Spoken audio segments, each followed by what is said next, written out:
Tetapi ingat firman Tuhan ajar kita, kalau engkau mau benar dalam memutuskan sesuatu, belajarlah untuk dahulukan orang lain daripada kepentinganmu. Kepentingan kita tuh bukanlah segala-galanya. Yang terpenting adalah kepentingan orang lain. Kenapa? Karena dengan itu kita memuliakan Bapa kita di sorga, itu firman Tuhan bilang. Karena dengan perbuatan kita, ketika engkau melakukan perbuatan baik, maka engkau sedang memuliakan Bapamu yang ada di sorga. Jadi perbuatan baik gak menyelamatkanmu, tetapi dengan berbuat baik, orang lain dapat mengenal Bapa kita yang ada di sorga.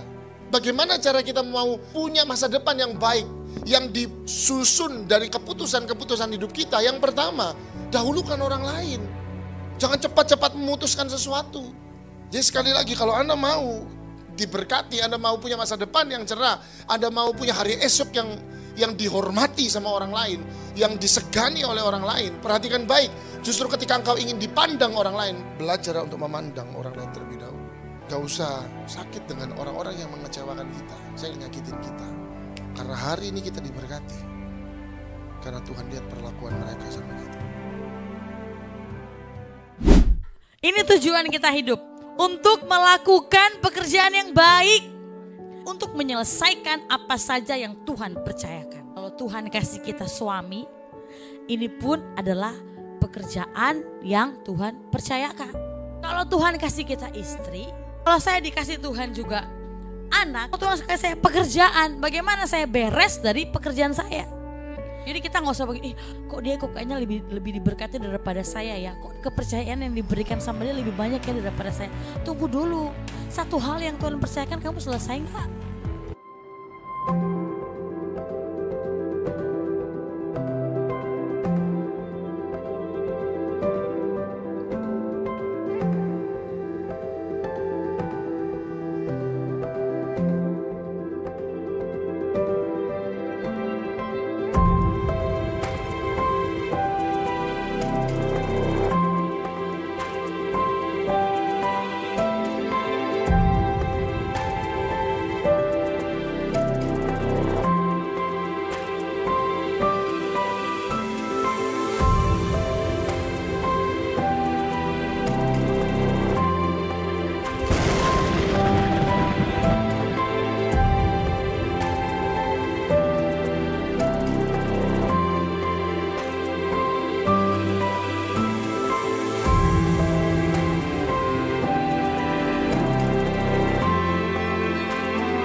Tes. Oke.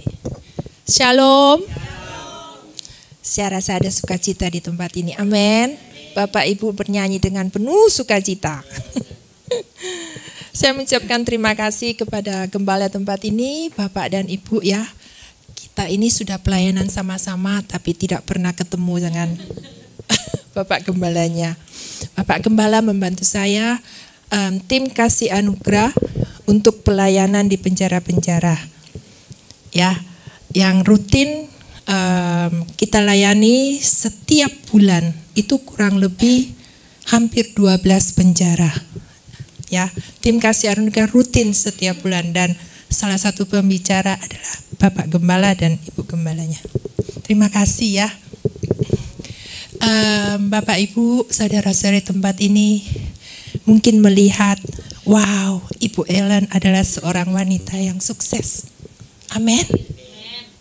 Tapi apakah Bapak Ibu saudara-saudari tahu, sebelum saya seperti ini, saya melewati perjalanan yang panjang. Saya pernah sakit kanker tahun 2013. Saya divonis kanker payudara stadium akhir. Dan saya harus menjalani kemoterapi 24 kali setiap 3 minggu. Terus radiasi 25 kali dan saya harus melakukan diharuskan operasi mastektomi, yaitu pengangkatan satu payudara saya. Ketika saya divonis kanker, di depan mata saya adalah kematian. Kanker adalah penyakit yang mematikan. Benar tidak Bapak Ibu? Dan saya tanya, Tuhan, kenapa saya diizinkan sakit kanker? Tuhan tidak menjawab. Singkat cerita, saya langsung menjalani kemoterapi pertama. Dan ketika kemoterapi pertama muncul di dalam tubuh saya, yang paling jelas kelihatan adalah kepala gundul. Ini rambut asli. Saya bersaksi di mana-mana, banyak jemaat bertanya, itu asli? Dulu rambut saya panjang ya, ini saya potong tahun ini. Saya bilang, boleh dijambak kok. Kuku kaki saya lepas waktu itu. Dan ketika saya berada di bawah itu, titik bawah, saya bertanya, Tuhan, kenapa ini harus saya alami? Bukankah saya memberikan waktuku untuk pelayanan? Bukankah saya memberikan tenaga di dalam pelayanan? Bahkan secara materi saya mendukung pelayanannya. Tapi Tuhan tidak menjawab. Kadangkala ketika kita menghadapi masalah, tidak langsung dijawab Tuhan ketika kita bertanya. Ya, saya bersyukur dalam keadaan lemah, saya masih ditemani suami, anak-anak saya ke gereja. Dan 3 minggu berturut-turut dengan hamba Tuhan berbeda. Tapi topiknya sama. Hamba Tuhan berkata, buang kepahitan kamu, buang sakit hati kamu, buang kebencian kamu, karena itu adalah sumber penyakitmu. Bapak Ibu mungkin bertanya, sakit hati kepada siapa? Benci kepada siapa? Pahit kepada siapa? Sering nonton sinetron Mertua dan Menantu? Saya salah satu tokoh di dalamnya. Ya, saya punya masalah dengan mertua saya karena mertua saya adalah Cina Totok, mengharapkan cucu laki-laki dari saya dan suami saya. Ketika anak pertama lahir, it's okay, no problem ya. Anak kedua lahir membuat masalah. Perbedaan demi perbedaan nyata di hadapan mata saya. Dan itu membuat saya pahit dan sakit. Dan untuk menutupi kepahitan, kesakitan dalam hati saya, benci dalam hati saya menutupinya dengan kesombongan. Penampilan. Ya, setiap bertemu dengan mertua, saya memikirkan apa yang harus saya pakai. Ya, tapi itu hanya bertahan 1-2 jam saja. Tapi sampai sekarang saya masih cantik, bukan? Bercanda sedikit ya. Ketika saya mendengar khotbah dari hamba Tuhan, saya bilang, Tuhan, ya, saya sangat membenci mertua saya. Bahkan ketika benci itu muncul di dalam diri saya, tubuh saya seperti ada duri, saking bencinya. Dan saya bilang, saya mau melepaskan pengampunan, saya mau mengampuni dia, saya mau membuang kebencian sakit hati saya. Berikan saya kekuatan, karena secara manusia saya tidak bisa. Bapak, Ibu, saudara-saudari, kita kadang yang tersakiti merasa tidak bersalah, bukan? Ya, karena kita yang disakiti. Tapi ternyata Tuhan menginginkan kita melepaskan pengampunan. Di dalam Alkitab tertulis, bagaimana mungkin kamu mengatakan kamu mengasihi aku yang tidak kelihatan, sedangkan orang yang bersama kamu, kamu benci. Pelayanan saya sia-sia karena saya menyimpan sampah di dalam hati saya. Kepahitan, benci. Pelayanan saya tidak ada arti di mata Tuhan. Tuhan tidak melihat berapa banyak persembahan kamu. Tuhan tidak melihat berapa banyak waktu yang kamu berikan. Tuhan tidak melihat berapa lama kamu di dalam gereja. Tapi hatimu penuh sampah. Itu tidak berarti di mata Tuhan. Dan ketika saya bilang, Tuhan, saya mau melepaskan pengampunan, Tuhan berikan saya kekuatan. 2 orang yang saling membenci pasti tidak mau saling ketemu, ya. Mertua saya dikirim ke rumah saya, Bapak Ibu, saudara-saudari. Mertua saya penatua gereja dan memiliki gereja yang besar. Dia datang ke rumah untuk mengajak saya berdoa. Biasanya saya bingung dengan penampilan. Pada saat dia datang, saya tidak bisa apa-apa. Kepala saya gundul, kuku kaki saya lepas, muka saya bengkak, tidak seperti sekarang. Saya tunduk, ya, saya doa bersama. Ketika lagi berdoa, ada suara di hati saya. Bukankah engkau mau melepaskan pengampunan? Ini saat yang tepat.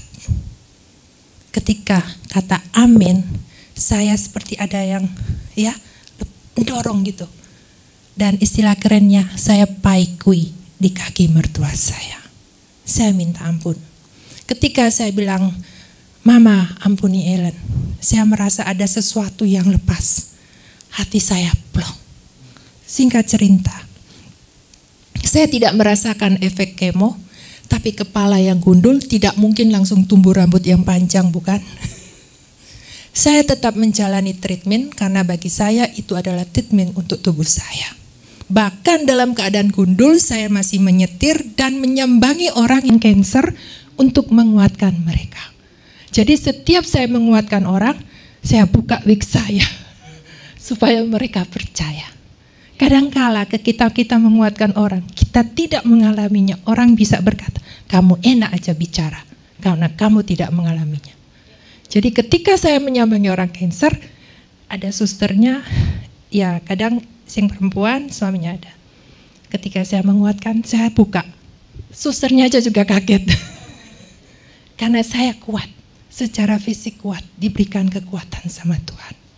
Ya, dan Bapak Ibu Saudara-saudara, saya ingin mengingatkan, ketika kita hidup dalam hati yang penuh sakit, ya, kebencian, pahit, karakter kita pasti berubah. Itu tanpa kita sadari. Kenapa?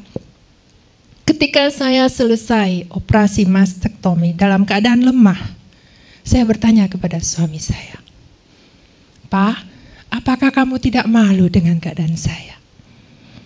Sebagai seorang wanita, saya merasa tidak punya apa-apa. Rambut yang kita kenal sebagai mahkota ya, gundul. Kuku kaki saya lepas dan saya kehilangan satu payudara saya. Tapi saya tidak lupa perkataan suami saya. Saya tidak malu dengan keadaan kamu saat ini. Yang saya malu waktu dulu, orang bisa berkata kamu cantik, kamu seksi, kayak artis. Saya dulu kayak artis Korea loh. Sekarang masih enggak? Maaf bercanda terus saya ini. Ayo ketawa dong. Saya datang jauh-jauh. Ya, suami saya berkata seperti itu. Tapi bagi saya, di mata saya, kamu seperti setan. Oh my God.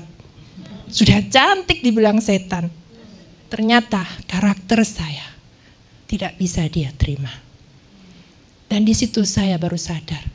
Surga dan neraka ada di tangan kita. Dan saya menciptakan neraka dalam rumah tangga saya. Bapak Ibu, surga dan neraka bukan kita dapat ketika kita meninggalkan dunia ini.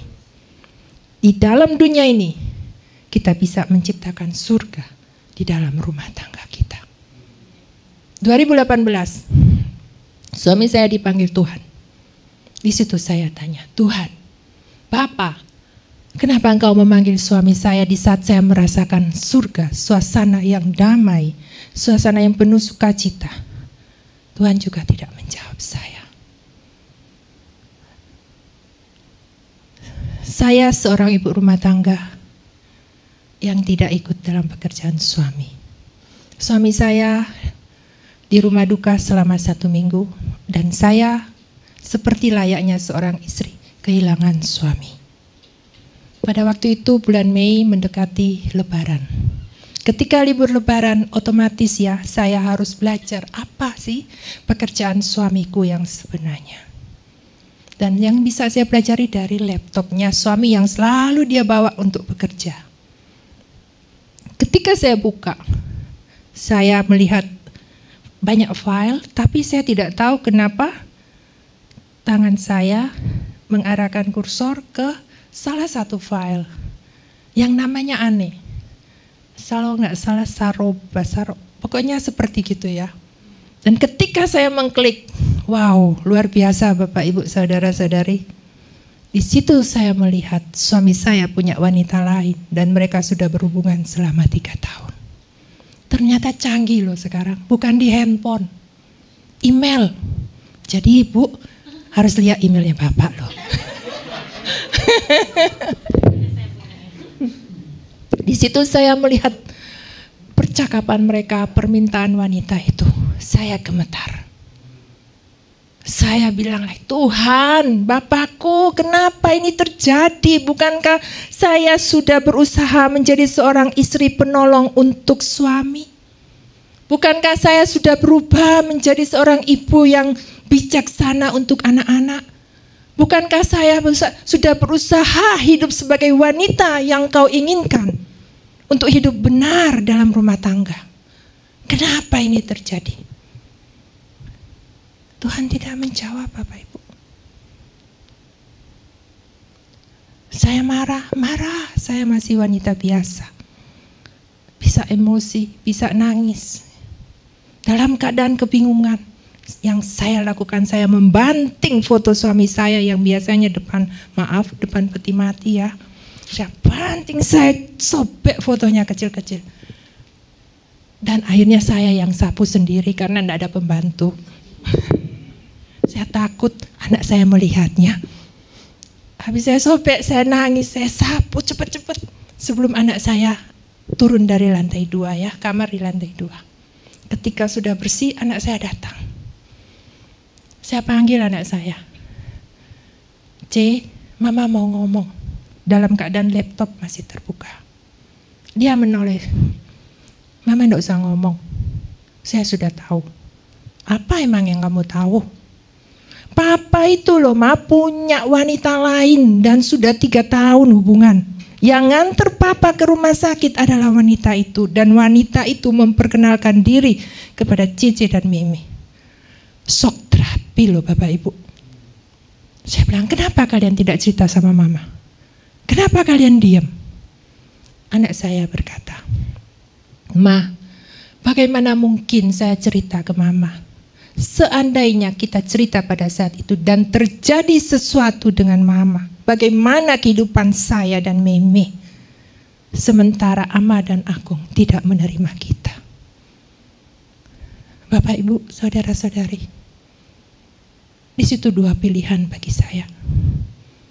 Istri yang tersakiti atau mau menjadi ibu yang kuat buat anak-anak saya.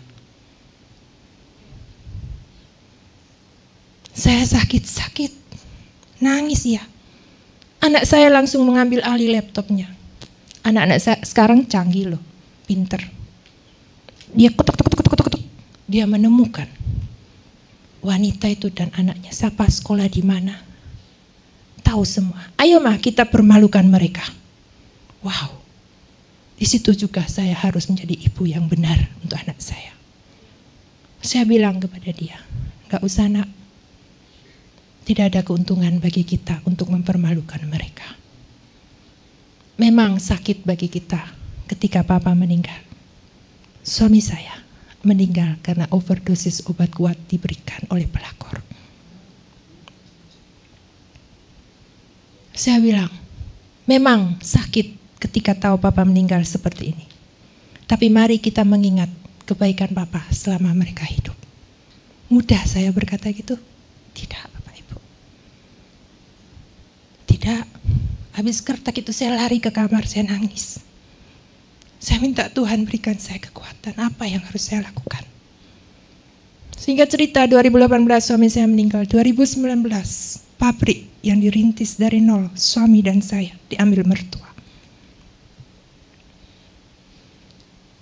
Saya harus mengumpulkan pegawai dan bertanya, kalian mau pilih ikut mereka, aku ikut saya, terserah. Dan sebagian besar yang ada di gudang memilih ikut saya. Bapak Ibu, bukan berarti hati saya senang karena di pihak mereka ya, bukan. Tapi saya stres. Kenapa? Apa yang harus saya lakukan? Apa yang harus saya jual? Biasanya menjual barang dari pabrik kan. Kalau 3 pabrik diambil alih, apa yang harus saya jual? Tapi mereka berpihak pada saya. Dan ada aja ilham-ilham ya yang diberikan. Juga hikmat Tuhan turun bagi saya. 2020 kita tahu pandemi COVID. Perusahaan yang dirintis belum langsung naik. Tetapi seperti ular yang lagi naik turun. Ular tangga itu loh.